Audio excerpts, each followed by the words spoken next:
Hello, yes, good afternoon, everyone. I hope you are able to hear me and see me.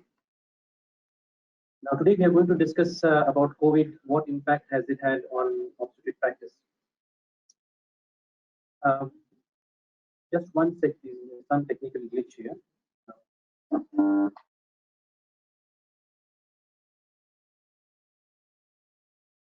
Slide number.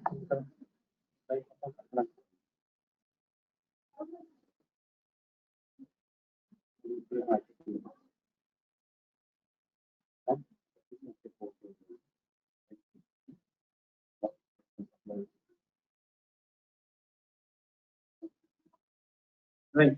Sorry about that. So we all know that we are going through a big global pandemic, which humanity probably has never seen. As you can see here, there is no country, no part of the world that has not been affected. This is from today morning. You can see the severity of which it has impacted the world. When we talk of India particularly,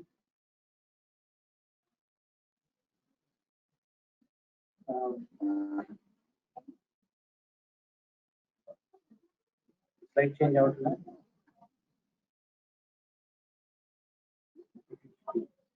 So when we talk of India in particular, you can see that this is today morning statistics. Unfortunately, we are still going towards our peak.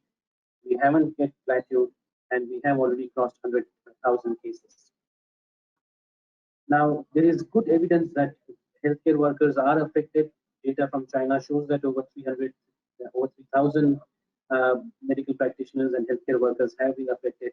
In Italy, more than 20% of healthcare professionals have been affected with this corona pandemic. Unfortunately, there were also 50 deaths reported amongst the physicians. There was a good article which was published recently in the Lancet about gaps in India's preparedness for COVID-19 control.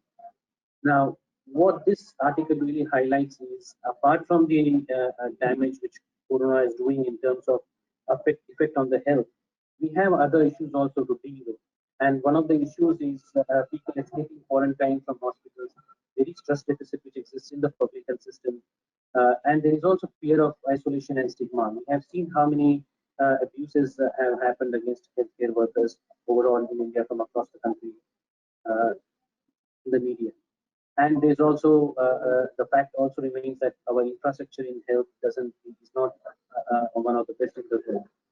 So when we have a situation like this, we should go back to basics. And what is that? It is what Charles Darwin had said. It is not the strongest of the species that survive, nor the most intelligent ones, but the most responsive to change.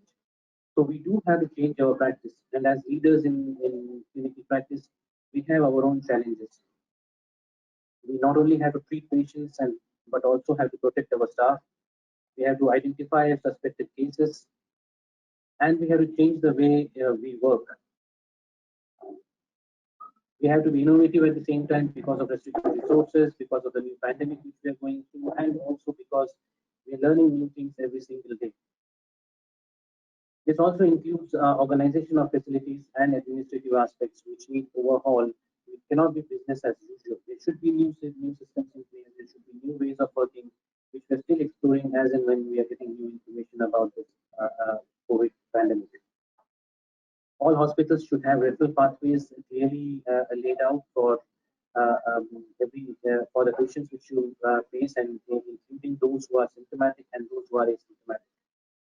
Now, when we look at the effect of what coronavirus does on pregnancy, then we can see that there are situations where women can be asymptomatic or those with very minor symptoms. This is true, and it applies even for those who are not pregnant. There are women who will have mild to moderate or cold-like symptoms, and there will be women who have more serious symptoms, as you can see. One of the important things which this condition predisposes to is thromboembolism, which we will discuss in the next few slides. The other important aspect of our practice, which is quite new, is about psychosocial impact which this has on the woman. Now, in these days, in fact, most women will be even thinking about their own health, their baby's health, in terms of what impact the COVID is going on the baby. And there are issues about relatives being affected, and also financial issues, which, as we are hearing, many families are going through. There can be numerous scenarios which COVID can present with. Now, these are only few scenarios which came to my mind, and I put them down here. The easiest one probably to deal with in terms of administrative or clinical aspect is those who are symptomatic and test positive, they should be referred to local center wherever you have for COVID care. But the other ones, we are not very clear about how you tackle it. Now, how has COVID actually impacted obstetrics? When you look at EU cohorts, for example, from the United Kingdom, we have the largest population-based cohort of pregnant women admitted to hospital with COVID to date. They published their data, and the admission per maternity is no different than what non-pregnant population has. 9% of those admitted had level 3 critical care, and of these 4 women, which is less than 1%, actually received ECMO. Unfortunately, there were 5 women who did die of COVID in pregnancy, and this is a fatality rate of 1.2%. So really speaking, it is not that bad as it is thought to be, but still, we are still knowing new things about corona every single day as we go through this pandemic. One of the things which we all know is pregnant women are more prone for infections. But having said that, viral illnesses are not that common in pregnant women as compared to bacterial infections. What happens in pregnancy is once you get a viral infection, it's more likely that the symptoms will be more profound in pregnant women because of the compromised immunity. And again, looking at the hospitalized individuals in the UK, since after this COVID was declared pandemic, 6% of pregnant women needed hospitalization, which was similar to the general population. In fact, the mortality associated with this condition in pregnant women is less compared to that in the previous during the pandemic. Now, what does coronavirus do to the fetus? Teratogenicity, well, it is still too early for us to comment upon teratogenicity because this disease has been around only for a few months. What we definitely know is there is increased risk of preterm birth, and this can be iatrogenic as well as spontaneous, which we'll discuss in the next few slides. Vertical transmission is possible because there have been reports from several centers now where they have shown that the baby has shown positive test immediately within 12 hours of birth.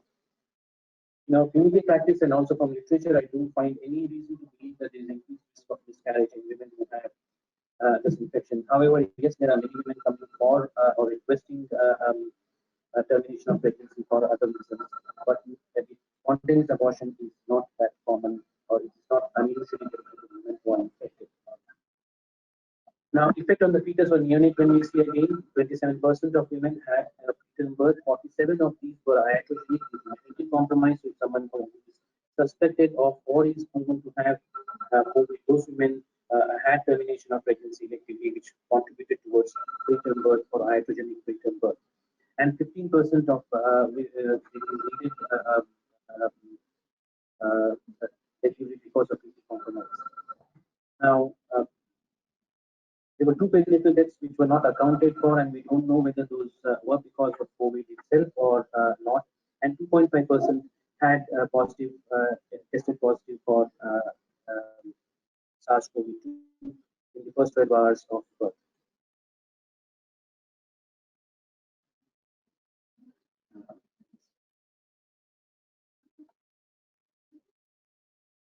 Right.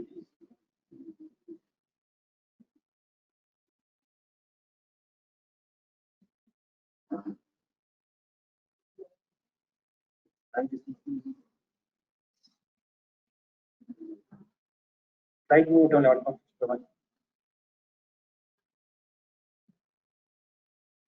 So the slide is stuck and it's not moving. I'm just trying to get it up.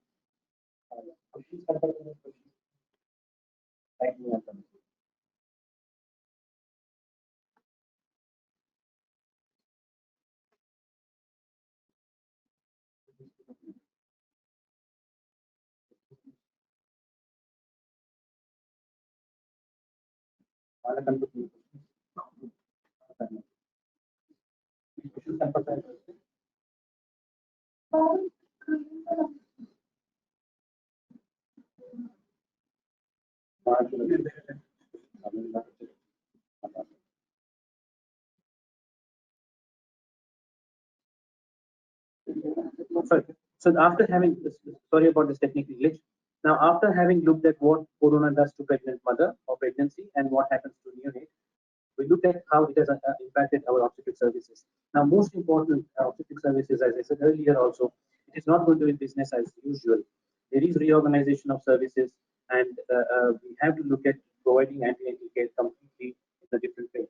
Now, we have to be very mindful of the fact that there will be women who are scared about this, about attending the hospital, and they are the ones who will be sitting at home. So although in Rainbow Hospital here we have introduced video conferencing, and especially during the peak lockdown period, we did almost 80% of our consultations were over video conferencing. We needed to identify those women who were sitting at home because of lockdown, but they actually needed to be in the hospital. So that is very crucial for us to keep in mind when you're talking to women, either by teleconferencing or by video conferencing. Record keeping is absolutely essential. Again, electronic medical records, which we practice here, has been very, very helpful, not only from the point of view of looking back at what was advised to the woman in the previous visit, but also in future, if we do have to go to video consultation again, we already have a record of their health problems, including what was advised in the preceding visits. Now, one very strong point which I would like to make in hospitals is that you should have a group of clinician or a clinician who should be appointed as a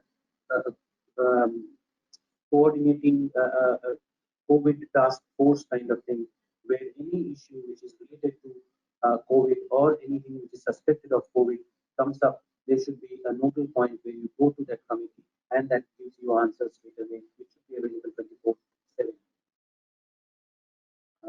And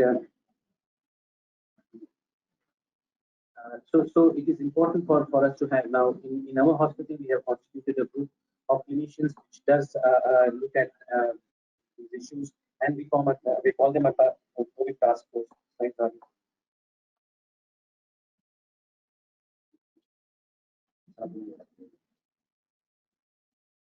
and even within department you have to rationalize services, uh, uh, including, for example, reducing induction of labor, and reducing routine growth scans, piggybacking investigations with antenatal visits, or staggering the appointments, which I'm sure we're doing already. Don't call all the patients at one time, call them in different slots so you don't have a crowd attending at one time. Now, at the entrance of your hospital, preferably there should be a triage area like you have, like I'm trying to show here. This is at the entrance of our hospital, where at the entry, which is staffed by paramedical personnel, there should be a checklist tool which should be completed. A remote temperature screening should be done, and if necessary, pulse oximetry also should be done. Now, here you can see that the checklist is being filled up, and this includes several questions which I have written down there. Now, one of the important things which has changed is initially we used to ask about travel history from abroad, but now it's about travel history from your locality, whether it is a hotspot or whether it is a containment area, which gives you a kind of idea about whether she's coming from really high risk area and whether you need to do things differently for her. The idea behind triaging these women at the entry is to try and identify at the end of the triage whether a particular woman is suspicious of having exposure or suffering from infection, or probably he doesn't have any history which is suggestive of exposure to COVID or having COVID infection. So in those who don't have any suspicion, you can give routine care to them with standard precautions should be provided. And those who have suspicion should you should stabilize the patient, especially those who are coming with some emergency. You have to provide them basic care with full PPE and then refer if necessary to the referral center you have. And all hospitals should have isolated delivery room like we have here. This delivery or isolated room, which we call, is completely away from the routine theater complex and labor room ICU complex, which is on a different floor. Now, this is a room which is well equipped to conduct the delivery. It has good illumination, and there is facilities for neonatal resuscitation as well. And this should always have infection control standards which should be checked and approved by the microbiologist or whoever looks after it at the time of infection control. Now, outpatients, as I said earlier, we were doing video consultation. We are still encouraging video consultation, but because of a little more reassurance, more women are actually trying to come to hospital and see the doctor, because for the past 2 months, we have been doing video consultations.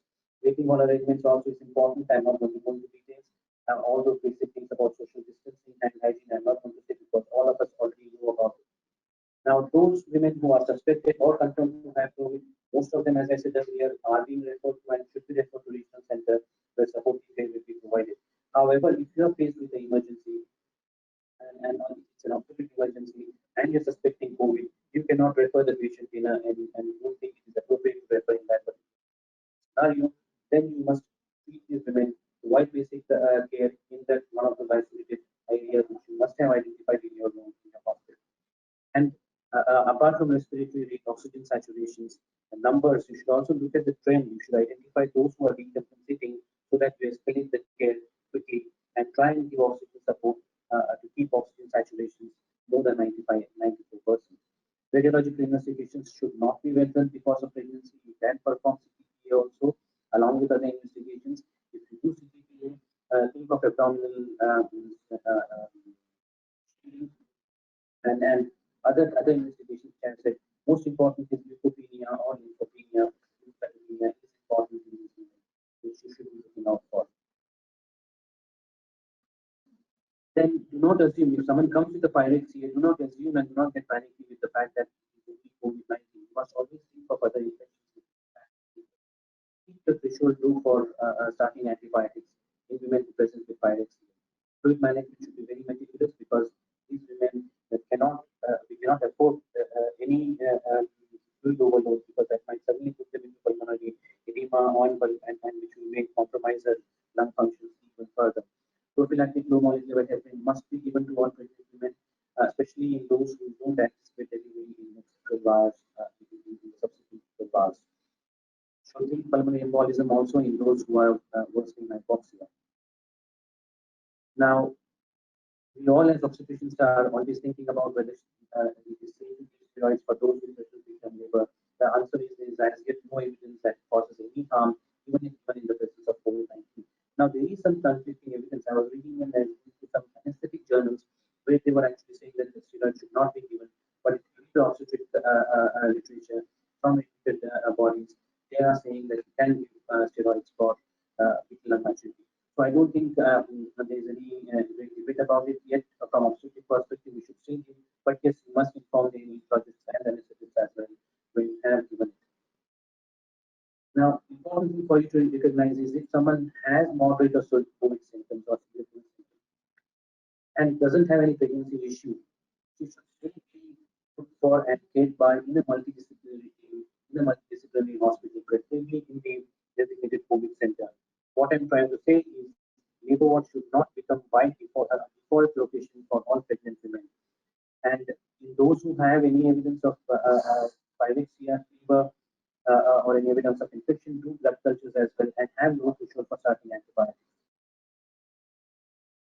If you have had the opportunity to talk to the woman on the phone before she leaves home, if they call saying that they have the symptoms or pain and they want to visit the hospital, and if the symptoms do suggest that she may have possible infection with COVID, then you should not encourage an ambulance. In fact, you should encourage them to come in their own private transport because the ambulance will be used for other patients as well. And these women who come should be met at the entrance by the staff wearing appropriate personal protection and should be provided with resistant surgical masks. They should be escorted to the isolation room, which I showed you earlier. All the basic things should be done there, and that room should not have any non-essential items. All the clutter should be removed from there. And do not delay. The point I'm trying to make is do not delay obstetric care for the fear of having COVID or possible infection. You must provide all the basic care, including delivery where indicated, and then you can think of transferring the patient to the center. Well, is there anything different we should do in providing care in labor? Now, basic thing again, which I'm sure all of us are doing already, is to minimize the number of staff members entering the room. And asymptomatic birth partners, we will always ask for someone who's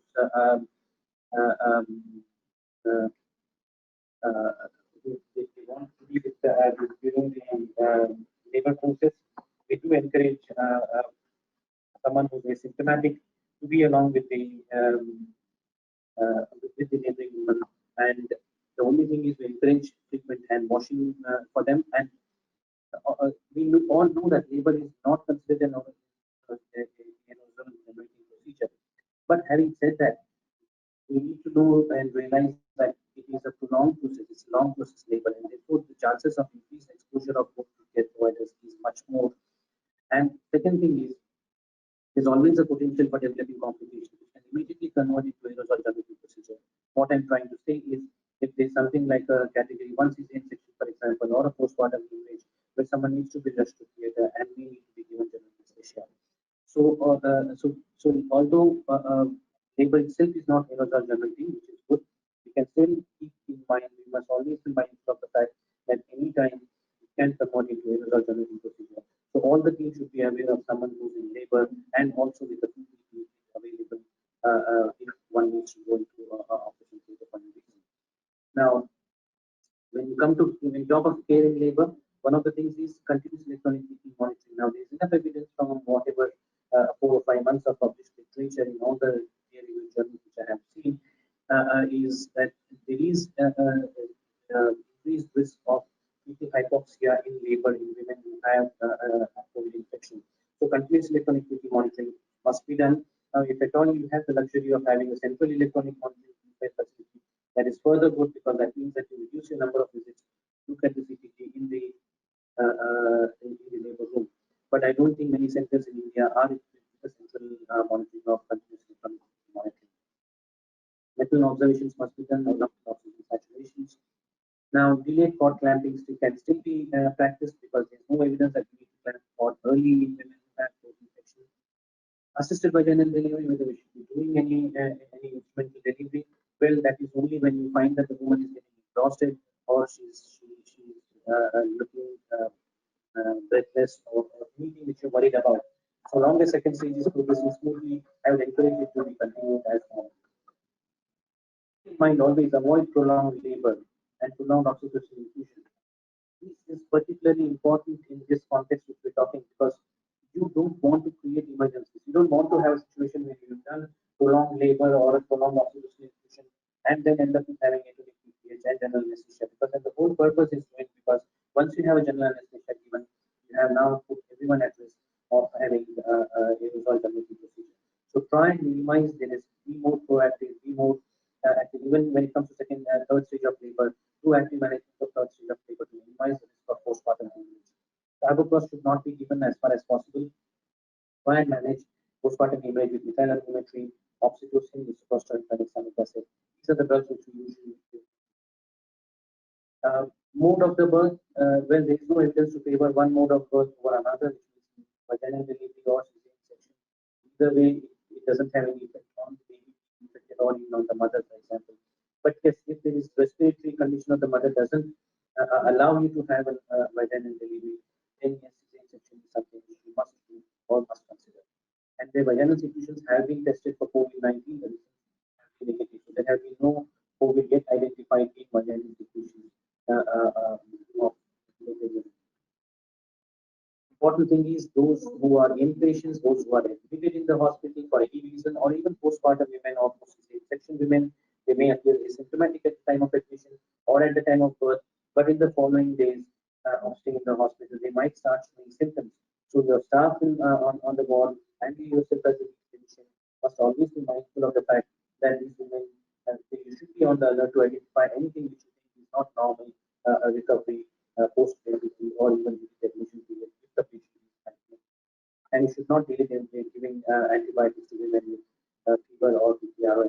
A brief mention about thromboprophylaxis. We all know that pregnancy is a post-thrombotic state. COVID infection and enhances that risk further by increasing fibrin generation products, fibrinogen, and increasing dimers. Now, therefore, the standard advice is you must give the molecular heparin to all women who are being admitted to the hospital, and even after discharge for at least 10 days. It only reduces the risk of they having thromboembolic episodes. General advice for obstetric emergency gynecological theatre. One thing you must always remember in operation theatre, maybe obstetric or gynecological theatre, is number of staff in operation theatre should be kept minimum. Second is everyone should be wearing PPE, and they should have some kind of dry run simulation exercises where they can quickly don the PPE, and especially in centers where they're using headgear. Very difficult to get used to it, and also when you talk in the headgear, it cannot be very easily audible. So you can have some kind of exercises or simulation run to make sure that you build up the confidence of the team and also identify areas of concern. Waste disposal is again important, which I talk about. Now, anesthesia and analgesia, it can be a whole an hour talk with my anesthetist colleagues can give on this. But always try and keep one thing in mind: do not delay if somebody is having slow progress or anything unusual in your monitoring of the patient, you can always probably go for cesarean section. The reason I'm saying is because you don't want to convert a cesarean section, which can be nicely done under regional anesthesia, into a category 1 general anesthesia cesarean section, which changes the whole perspective if you are having or suspected of having COVID infection. High flow oxygen by mask and nasal cannulae also are considered as or general procedures, and so is Entonox.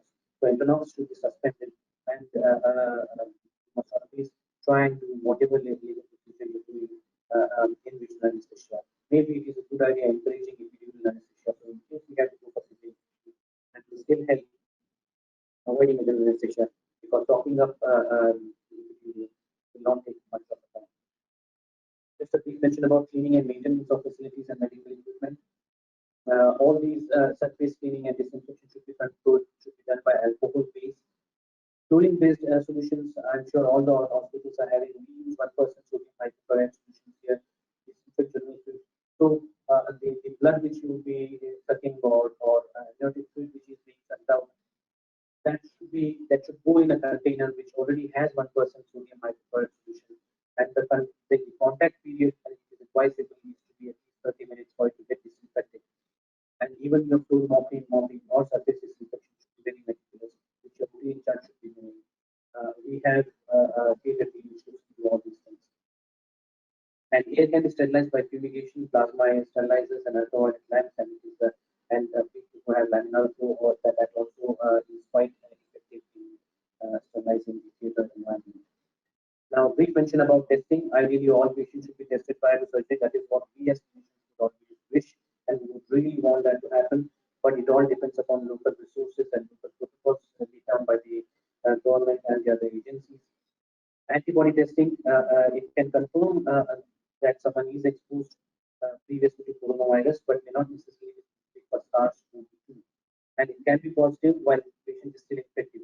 So if at all you have had the report of antibody testing and someone has tested positive for antibody, it does not mean that the patient is not infectious. Therefore, if the surgery is planned, it should ideally be delayed for at least 14 days from the positive antibody test. And if that is not possible, then a PCR can be performed to validate that there is no active infection. Polymerase chain reaction, the next one, which may remain positive for as long as 6 weeks the patient starts COVID infection. And pharyngeal shedding is highest during the first week of symptoms. It peaks on day 4. Now, people usually test PCR positive 1 to 2 days prior to symptoms. This is what is making life difficult for clinicians as well, because someone is completely asymptomatic and you can pick them up with PCR, but you never know that that person is infected, has potential to infect people around him or her. And these exposures can actually account for 6% of overall transmissions. Now, even if someone is strongly clinically suspecting as COVID and the PCR is negative, it may be because of improper sampling technique, or it can be because of low viral load in the area which was sampled, or mutations in the viral genome. Just a brief mention about termination of pregnancy. Abortion care is time sensitive, and therefore we should not deny women if they wish to go ahead with termination. We must ensure that the women seek abortion and family planning, and that services should not lack. Because what will happen is if you deny those services on your grounds, they then go to someone who probably does some illegal termination, and they end up having septic abortions, and then they put themselves at risk. So always honor the request for termination of pregnancy and offer your advice accordingly. So now in these difficult times, where we are seeing that things are not really as we have always been used to, we must remember this, that instead of seeing the rug being pulled from under us, we can learn to dance on shifting carpet until the rug is practice the world stabilizes again. Thank you. If you have any questions, please ask.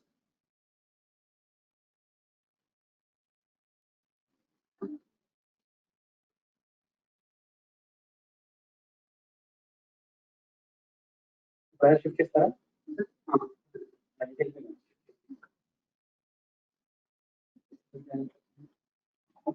Yeah.